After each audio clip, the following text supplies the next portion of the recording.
Damas y caballeros, hoy les hablaré un poco sobre la historia de la literatura, tomando como referencia dos libros que son Historia de la literatura de Hünemann y Literatura antigua de Rojas Otalora. Primero, reflexiones generales sobre la historia de la literatura. Primer punto. La literatura helénica es el punto de partida y la inspiradora de las literaturas occidentales.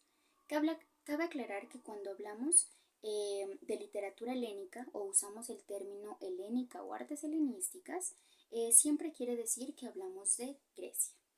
También tenemos que añadir que la literatura griega se extiende de la forma al fondo y que cuando estudiamos la literatura griega estamos estudiando el modelo eterno de belleza.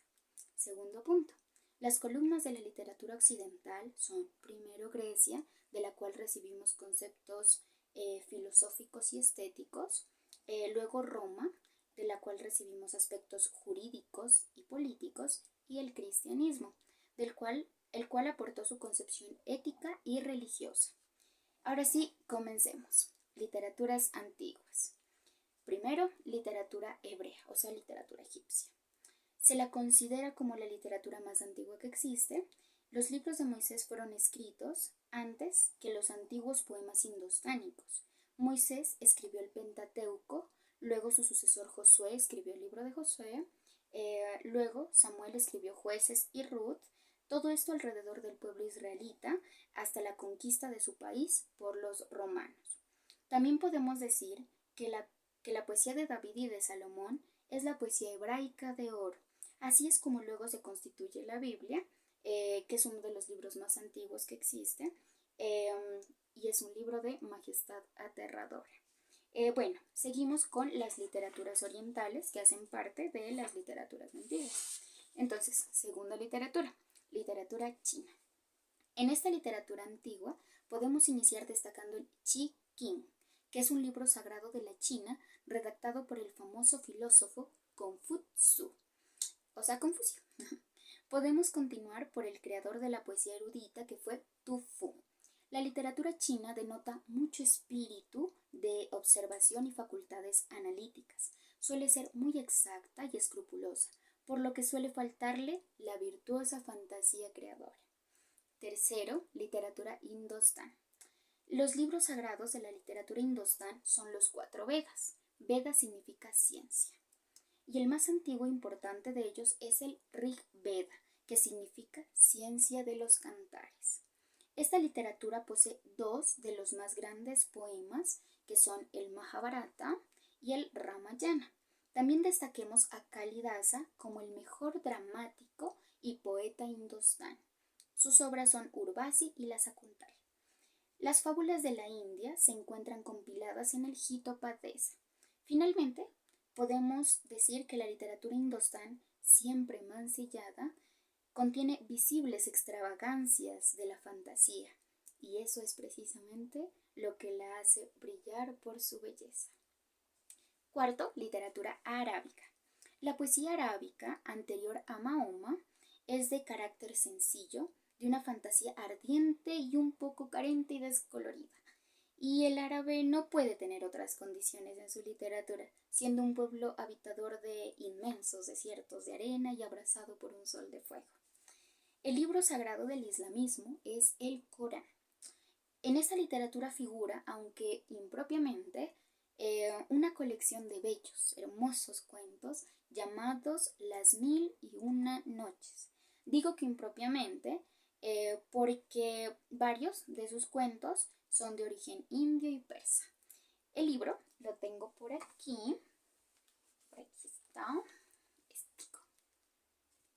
aquí están Las Mil y Una Noches. Es un libro bastante extenso, pero muy bello, muy hermoso. O sea, es un libro de una majestad bellísima, bellísima, bellísima. De una fantasía también, de una rica fantasía. Es un libro bastante extenso, por lo que podemos decir que las versiones que nos venden, las versiones cortas, se quedan muy corticas, por así decirlo, a lo que es el verdadero libro. Por eso sería bueno conseguir una versión más extensa. Aún así, para iniciar, todo está bien. Conocer, así sea un poquito, está bien. Bueno, continuamos con la quinta literatura, que es la literatura persa. Toda la historia persa hasta la caída de los sasánidas la canta Firdusi en su grandiosa crónica épica de los reyes persas, intitulada Shahnameh, que significa Libro de los Reyes. Su otra obra es un poema romántico llamado Yusuf y Zuleika. También existe una colección de fábulas calcada sobre el Hitopadesa y llamada Kalila y Didna, de la literatura persa, la cual lo tradujeron los árabes. Bueno, en las demás naciones orientales se observan muy pocos vestigios poéticos. Ninguna de esas naciones tiene una literatura propiamente dicha. Entonces vamos a hablar de la antigüedad clásica, que tanto me encanta. Vamos a hablar de la literatura griega como sexta literatura. El incomparable pueblo griego fue el perfeccionador de las artes y de las ciencias. En la literatura no tuvo ni maestros ni rivales. Fue y es admirada por todas las edades y por todas las civilizaciones. Grecia fue y es considerada como el ideal de la belleza literaria y se divide en dos periodos. Vamos a iniciar por el periodo número 1, que es la Edad de Oro. Viene desde Homero hasta la muerte de Alejandro Magno. Para iniciar con la historia de la literatura clásica, tenemos que iniciar por su primera forma, que fue la poesía épica. La poesía épica es la poesía más antigua que existe y es aquella que narra las hazañas de héroes, de dioses o de sabios. El primer poeta épico fue Homero. Antes de él solo existen vagas y fabulosas tradiciones de poetas anteriores. Homero, con inexorable rigor, censura el vicio y ensalza la virtud. Sus obras son la Ilíada y la Odisea, son de excelentísimo ideal de belleza y de arte. Y por eso decimos que en el arte y solo en el arte descansa la gloria del buen Homero.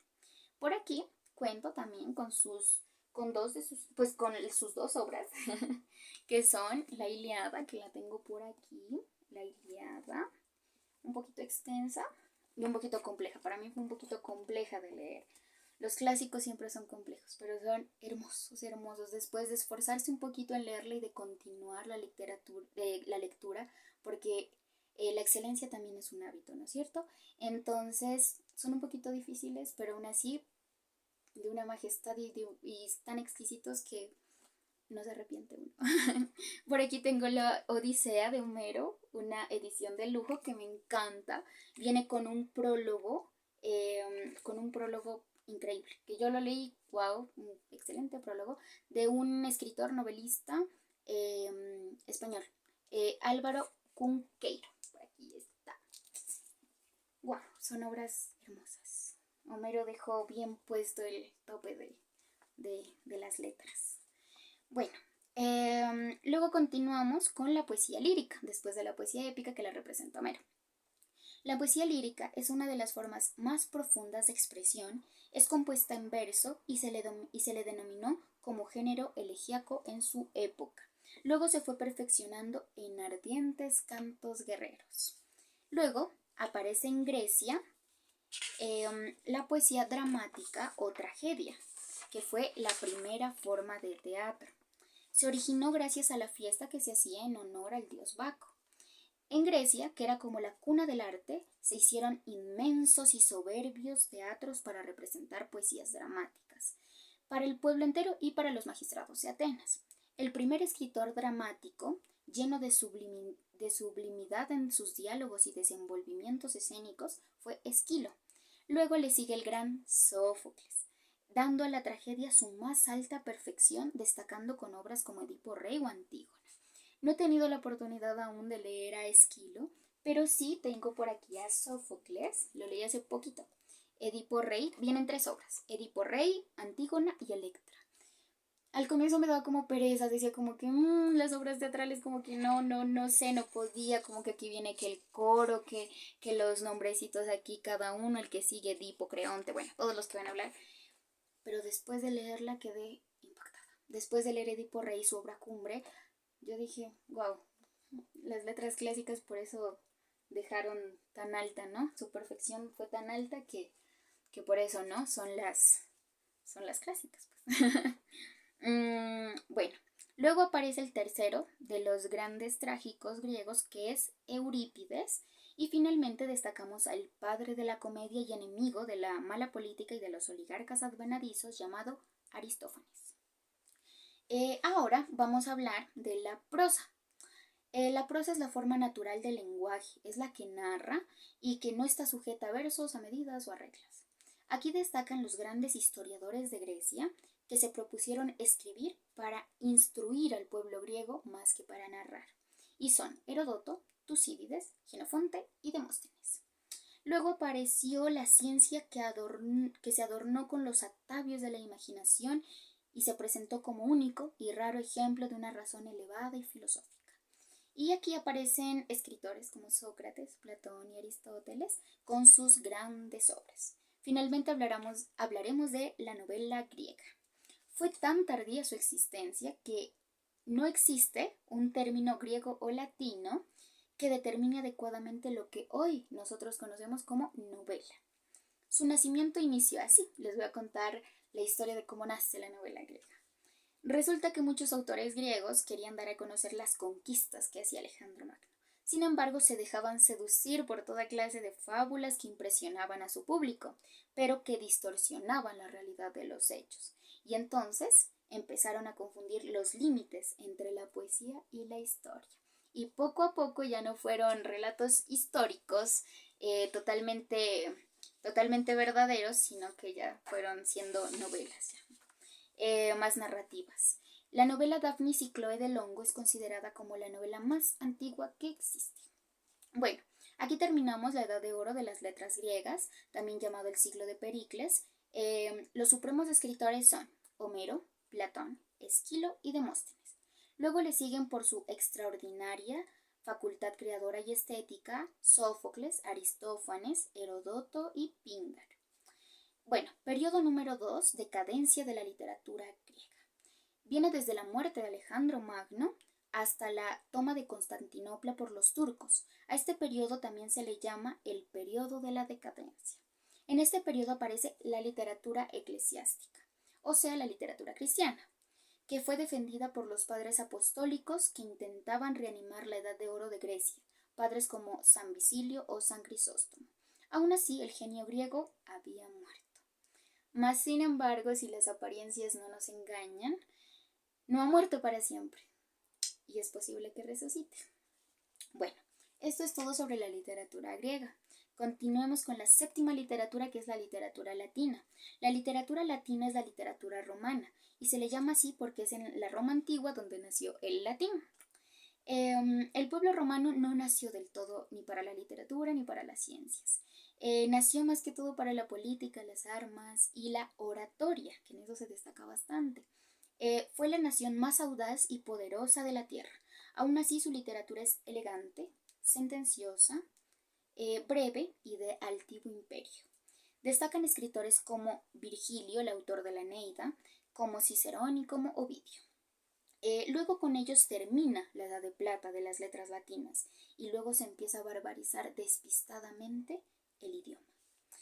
Finalmente, continuemos con las literaturas modernas. Luego de haber pasado por las literaturas antiguas y las literaturas clásicas, llegamos a las literaturas modernas. En este periodo va desde el siglo XII y se va desarrollando hasta el siglo XVI. En este siglo y el siguiente llega a su mayor perfección. En el siglo XVIII principia su decadencia, o sea, en los años 1700, siglo XVIII, 1700. Octavo, literatura española. Comenzamos con la literatura española. El idioma castellano es un idioma de rara majestad, fuerza y armonía. Pocas lenguas la superan en riqueza y en flexibilidad. En majestad, al español no lo supera ninguna. En energía, solo el latín. Y en sonoridad, solo el griego. Así lo dice Hünemann en su libro. Destacan escritores como Luis Ponce de León, Quevedo, Pedro Calderón de la Barca y Miguel de Cervantes Saavedra. De Miguel de Cervantes Saavedra cabe recalcar que aunque toda su vida vivió en la indigencia y la mayor parte de su obra la escribió en prisión, de sus labios no brotaron quejas ni sátiras contra las ingratitudes del mundo, y ninguna de las injusticias que se le hicieron enturbió la serenidad y la jovialidad de su espíritu, de su gran espíritu. Su obra quedará viva siempre que exista idea de lo bello en el entendimiento humano. Miguel de Cervantes con su obra Don Quijote de la Mancha ya dejó en alto también la literatura española. Y por aquí está Don Quijote de la Mancha. Son 2 tomos. Por aquí está el tomo número 1, aquí se le ve. Tomo número 1. Y por aquí, es el mismo, está el tomo número 2. Es una edición que me encanta también, la amo, me encanta. Hermosísima, difícil, complicada, muy complicada al comienzo, pero después ya todo se va desenvolviendo poco a poco. También pues su vocabulario es el libro con más vocabulario, ¿no? Bueno, después de la muerte de Calderón se marca la época de decadencia en las letras españolas. Entonces continuamos con la novena literatura, que es la literatura portuguesa. Esta literatura es más como una rama de la española, ya que siempre fue influida por las literaturas extranjeras. Fue una literatura muy decadente y uno de sus hombres más ilustres, llamado Camões, murió pobre e ignorado cómo había vivido. Camões es considerado como el primer épico moderno. 10º, literatura francesa. Esta se distingue por la claridad, la corrección de gusto y la riqueza de imaginación. Destacan escritores como Jean Racine, Molière, La Fontaine, Montesquieu, Voltaire, Rousseau, Víctor Hugo, Alejandro Dumas, del que por cierto por aquí tengo una de sus obras, El Conde de Montecristo, por aquí está. Es una obra bastante extensa. Tiene casi 1000 páginas, por eso a veces nos dejamos engañar con obras chiquiticas, pero no es El Conde de Montecristo, El Conde de Montecristo es este. Pero la literatura clásica siempre nos deja, cuando terminamos, al comienzo es durísimo, tedioso, pero cuando terminamos nos deja expandidos. Es hermosísimo, la literatura clásica es el punto de partida. También destacan Honorato Balzac, también tengo por aquí un librito. Tengo Un asunto tenebroso por aquí, Honorato Balzac, este sí es pequeñito. También está Flaubert y La Cordiera. Bueno, continuamos con la 11ª literatura, que es la literatura italiana. La literatura italiana tardó largo tiempo en despertar el numen poético y hubiese tardado mucho más si no hubiera aparecido el creador de la literatura italiana junto a su más alta y envidiable gloria. Y estamos hablando de Dante Alighieri y sus obras, que son La Divina Comedia, Vida Nueva o Festín. Dante, después de Homero, es testimonio eterno de la potencia del espíritu humano.